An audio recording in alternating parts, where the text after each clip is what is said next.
Shikha Rastogi. I was born fearless. I would run and fall down, get up and run because I didn't know anything about getting hurt yet.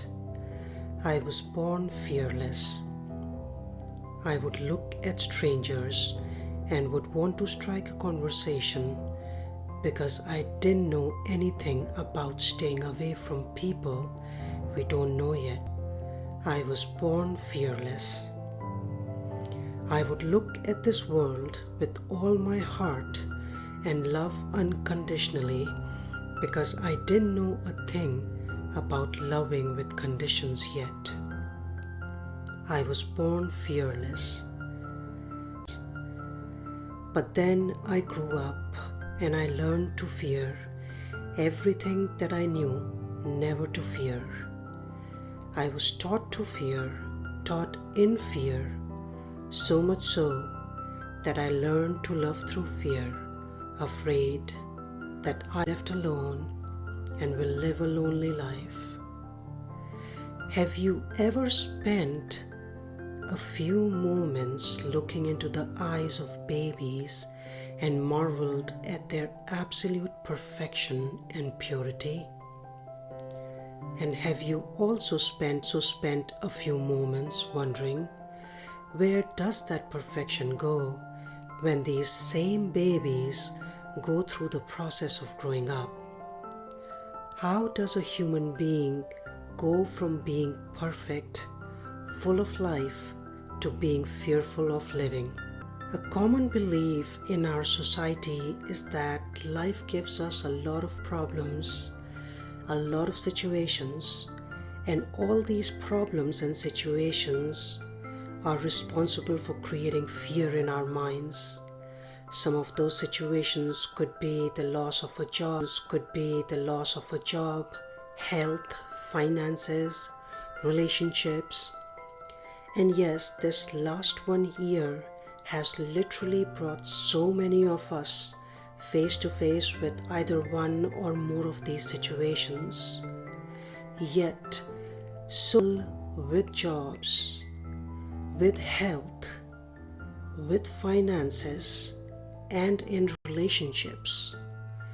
So, if so many of us didn't lose during this pandemic what we had before, then why do we still feel what we feel? Why do some of us who are still healthy feel afraid of catching the virus and getting sick? Why do some of us who are not yet sick feel afraid of dying when we hear about those rising death numbers? Why do some of us feel resentful of others who don't seem to take this virus seriously? Why do some of us feel like other people may have gone too far with this whole virus thing? Why do some of us feel left out and helpless? Why do some of us feel lonely and sad? Why do some of us feel life is not fair? And although our feelings may change by the hour these days, however, if you look closely at all these feelings, you will notice that they seem to have their roots in fear. But here's the thing, fear is nothing new. It has not been introduced in our minds because of this pandemic. Fear was always there, and we were all afraid of getting sick and dying, resentful of other people, or feeling like we are better or worse than others, or just feeling like life is totally unfair. We have always felt this way. But what has happened during this last 1 year is that everything that we have ever felt has just got magnified. And it got magnified because of a number of reasons. Maybe because now that we have been at home, we have our hands to think about things, or we were too drained juggling our careers, parenthood, house chores, that we couldn't take care of ourselves. Remember those kids? They generally throw big tantrums when they are really tired and hungry. Or maybe we were just hooked on to news like never before, news which only ever generates fear in our minds. Or we couldn't simply put down our devices and the mindless scrolling made us feel more empty inside. No matter what those reasons are that are responsible for filling your mind up with fear, if you look closely and pay attention to your thoughts, you will realize that most of the time it's not our reality which gives birth to majority of our fears. In fact, a lot of our repetitive fears are a result of believing in someone else's reality. Something that happened to someone else becomes a trigger for our mind to resume the non-stop.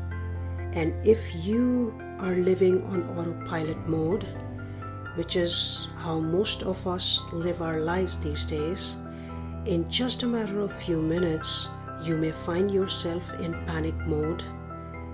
In just a matter of few minutes, you may go from being okay to full of fear, even though nothing changed for you.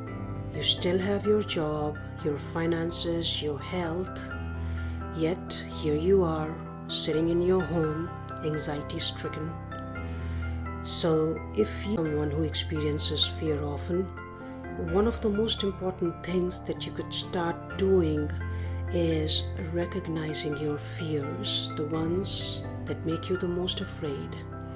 Because until you know exactly what goes on in your mind, when and how often, you will continue to be at the mercy of your fears. You will feel afraid of your own fears. So until next week, I invite you to start writing down all your fearful thoughts, and once you have 5 to 7 of your fearful thoughts, I want you to also start noting down how often does your mind think the exact same thought which is responsible for your anxiety. You will be amazed to see these numbers. Until next week, keep writing.